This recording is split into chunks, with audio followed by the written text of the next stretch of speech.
Hey guys, welcome to this week's video. So 2 weeks ago I shared a book list of a bunch of the books, the priority reads plus the free reads that I would like my son to read in his 5th grade year. The priority reads are obviously priority, free reads not as big of a deal if he gets to them or not. And today we're going to be talking about books for my 8th grader. Every year that she gets to be another grade older, I'm like, how are we there already? But we're here. So once again, I have a list of priority reads and a list of free reads for her. And once again, I own a few of these, don't own a few. I've read a few, I haven't read a few. And when I was looking at my list, because I've been making this over the last 2 months pretty much, there's a few, I forget like what a few of these books are, but I put them on here for a reason, so I'm still going to share them. I did share a video for my members over in my homeschool membership, how I create my book lists, where I'm pulling books from, how I do all that. There's a whole video over in there about that, and I'm also going to be sharing a lot of my homeschool planning process there this summer. A lot of like plan with me videos of me figuring out what we're going to be doing next year as we do a cross between Charlotte Mason and unschooling. So all that to say, let's get on to the books. We'll start with priority reads. I'll start with the books that I have here physically, and then we'll go on to the ones that I don't own. So the first one here is The Great Gilly Hopkins. I actually also just did a thrift with me over in my membership where I like specifically went thrifting for picture books and books for our homeschool, and this is one that I found. So this is by the author of Bridge to Terabithia. That book is on my son's list, and this one is about an 11-year-old in foster care, and because we are a foster family, my daughter loves books about foster in general. I mean, her book that she wrote and has independently published is about foster care. So I know I read like the little bit of this. It says 11-year-old Gilly Hopkins is famous for being brash, brilliant, and completely unmanageable. None of her foster homes have been able to tame her yet. So this is one that I want my daughter to read, and I'm also going to put this on my own list as well because I would like to read this one, and it's really short. So I feel like it's good to have a little bit of a mix of books that are going to challenge them and books that are going to be kind of easy. I mean, I don't really care when she reads this book, but I'm thinking this will be a Christmas book. It's A Christmas Carol. And I have this really cool puffin, I think they're chalk editions are what they are. The covers are just really cool. So I read this every couple years at Christmas time. Once again, it's a short one. It doesn't take long, especially if you've watched a movie version. I feel like you know what's going to happen. It's an easy read, but I feel like it's a classic that would be easy for her to read. So we'll just read this one so she can check a classic off of the list. Not that there really is a list for her, but in the future, if she ever cares to see how many classics she's read or read a bunch, this will help her out. This book that I have is a different title than what it originally was. So I have The Diary of Anne Frank, which is also titled The Diary of a Young Girl by Anne Frank. I don't think this is like an abridged version or anything. I think it's the same thing. So it's Anne Frank's diary from the couple years that they were in hiding during World War II. I think most people have heard of this. My daughter loves the story of Anne Frank, but she's never actually read this book. So she gets a diary on her 13th birthday. Yeah, in 1942. And we go until 1944 when they get captured. So they're in hiding in Holland, living in a secret room during World War II. Really powerful book. I haven't read it since I was in like grade 6. I'm probably due for a reread here.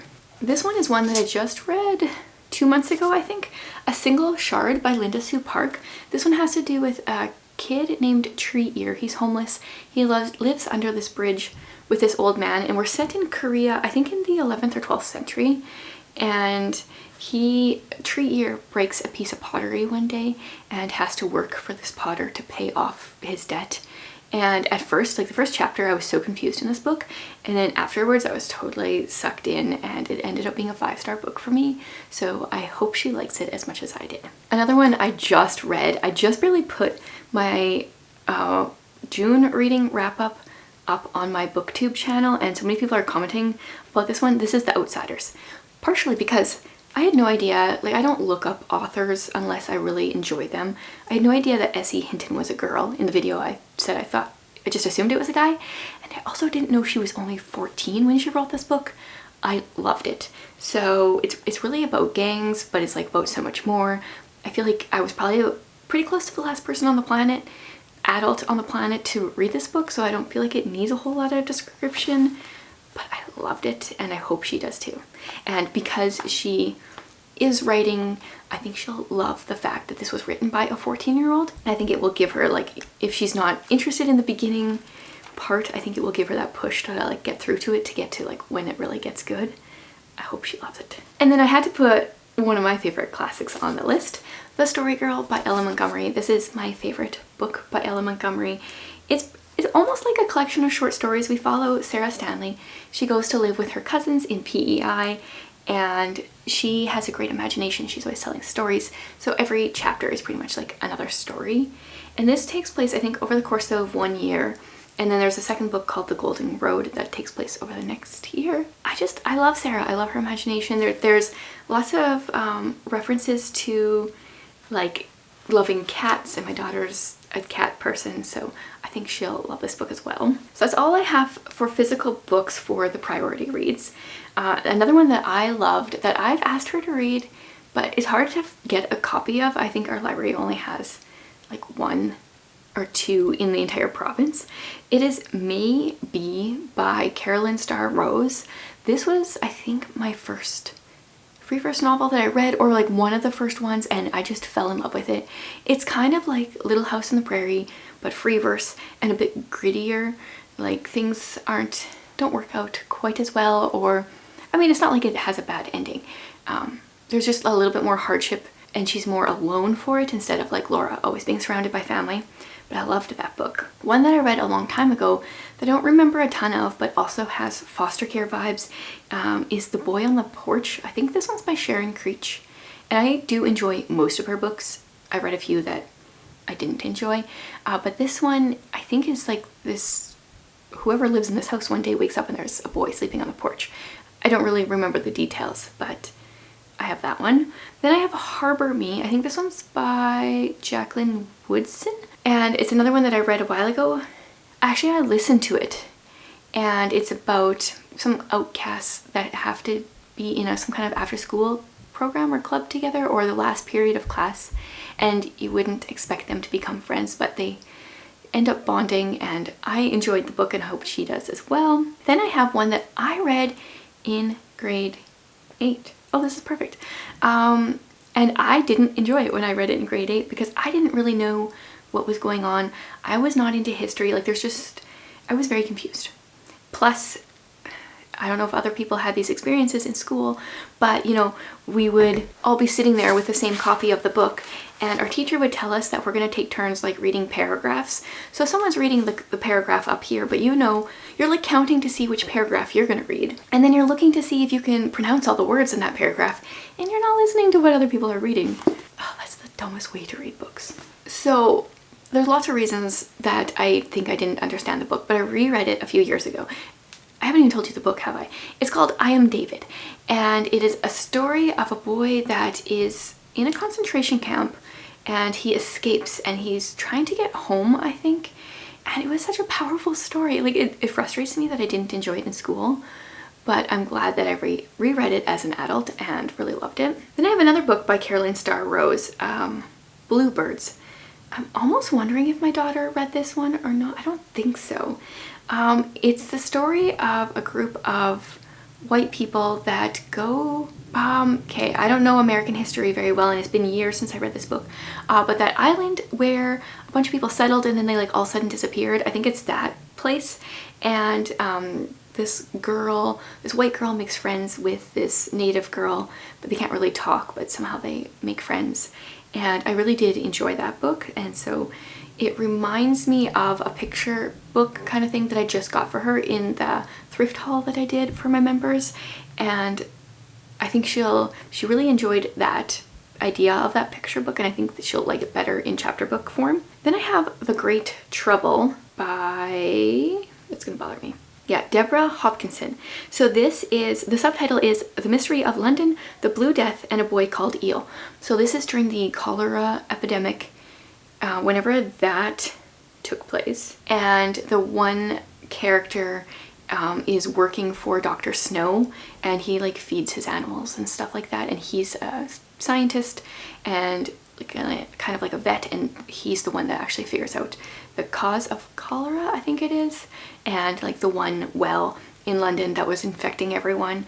And it was a really good story, and it's a different topic, time in history, that I hadn't read about before. I really enjoyed that one. Okay, so that's all for the priority reads. Now we're going to go on to the free reads, and once again we'll start with the ones that I have here physically, and then we'll go on to the ones that I don't own. So this is one I haven't read, but it's Little Men, and my daughter has read Little Women, and so have I, and so it makes sense that we would both read Little Men. The ones that I haven't read, I would kind of like to read around the same time as her so we could discuss them. So this follows Jo, I'm assuming. There's also Jo and her boys. I think this one's next. Yes, this is about Jo and her husband turn their home into a school for boys. I won't say much more than that. It's one that hopefully is as good as Little Women. I don't know if that's possible. This is one that I found recently in a thrift store. Call It Courage. And I know I've heard of it, and it's a Newbery Medal winner. And reading the back, so it has to do with like an island and seafaring people. It kind of gave me Island of the Blue Dolphins vibes. It's super teeny. Which, I mean, if you can do a book well in 92 pages, wow, that's impressive. And there's like full page pictures yet too. That would be impressive. So I don't really know much about it, but it's short. It's got a medal. Hopefully it's good. And another one that I read years and years ago is Heidi. And she has not read this one, and I think she'll like it. And I forgot to mention at the beginning, but I'm assuming she'll do quite a few of these on audio. She generally prefers reading books via audio instead of sitting and reading them, just like my son, and I'm okay with that. So yeah, Heidi has to do with a girl living on the Swiss Alps, I think. This one doesn't have any description. Living with her grandfather, and I enjoyed it when I read it. I should definitely reread it again though. Then we've got a non-fiction. She also listens to like the Christian Heroes books, like some of her favorites, on repeat, but I wanted her to read The Hiding Place by Corrie ten Boom, and I'm tempted. There's like a really nicely, not just illustrated, but like one that has tons of pictures scattered throughout. This one actually has some pictures as well, but there's a really nice edition that I have on my Amazon wish list that I might buy before she reads it. But Corrie ten Boom has an amazing story of her time during World War II. She's pretty much like, well, she was hiding people in the walls.